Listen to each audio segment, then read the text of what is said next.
Acts chapter 22. Brethren and fathers, hear my defense before you now. And when they heard that he spoke to them in the Hebrew language, they kept all the more silent. Then he said, I am indeed a Jew, born in Tarsus of Cilicia, but brought up in the city at the feet of Gamaliel, taught according to the strictness of our father's law, and was zealous toward God as you all are today.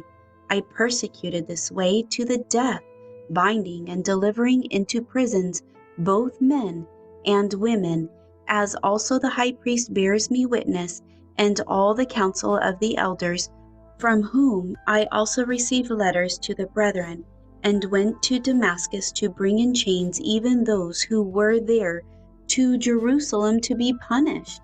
Now it happened as I journeyed and came near Damascus at about noon, suddenly a great light from heaven shone around me, and I fell to the ground and heard a voice saying to me, Saul, Saul, why are you persecuting me? So I answered, Who are you, Lord? And he said to me, I am Jesus of Nazareth, whom you are persecuting. And those who were with me indeed saw the light and were afraid, but they did not hear the voice of him who spoke to me. So I said, What shall I do, Lord? And the Lord said to me, Arise and go into Damascus, and there you will be told all things which are appointed for you to do. And since I could not see for the glory of that light, being led by the hand of those who were with me, I came into Damascus. Then a certain Ananias, a devout man according to the law, having a good testimony with all the Jews who dwelt there, came to me, and he stood and said to me, Brother Saul, receive your sight. And at that same hour I looked up at him. Then he said, The God of our fathers has chosen you, that you should know his will, and see the just one, and hear the voice of his mouth. For you will be his witness to all men of what you have seen and heard.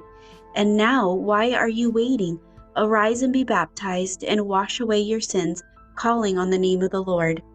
Now it happened, when I returned to Jerusalem, that I was praying in the temple, that I was in a trance, and saw him saying to me, Make haste and get out of Jerusalem quickly, for they will not receive your testimony concerning me.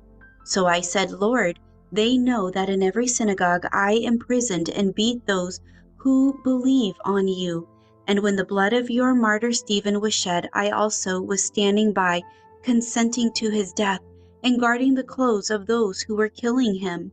Then he said to me, Depart, for I will send you far from here to the Gentiles. And they listened to him until this word, and then they raised their voices and said, Away with such a fellow from the earth, for he is not fit to live. Then as they cried out and tore off their clothes and threw dust into the air, the commander ordered him to be brought into the barracks, and said that he should be examined under scourging, so that he might know why they shouted so against him. And as they bound him with thongs, Paul said to the centurion who stood by, Is it lawful for you to scourge a man who is a Roman and uncondemned? When the centurion heard that, he went and told the commander, saying, Take care what you do, for this man is a Roman. Then the commander came and said to him, Tell me, are you a Roman? He said, Yes. The commander answered, With a large sum I obtained this citizenship. And Paul said, But I was born a citizen.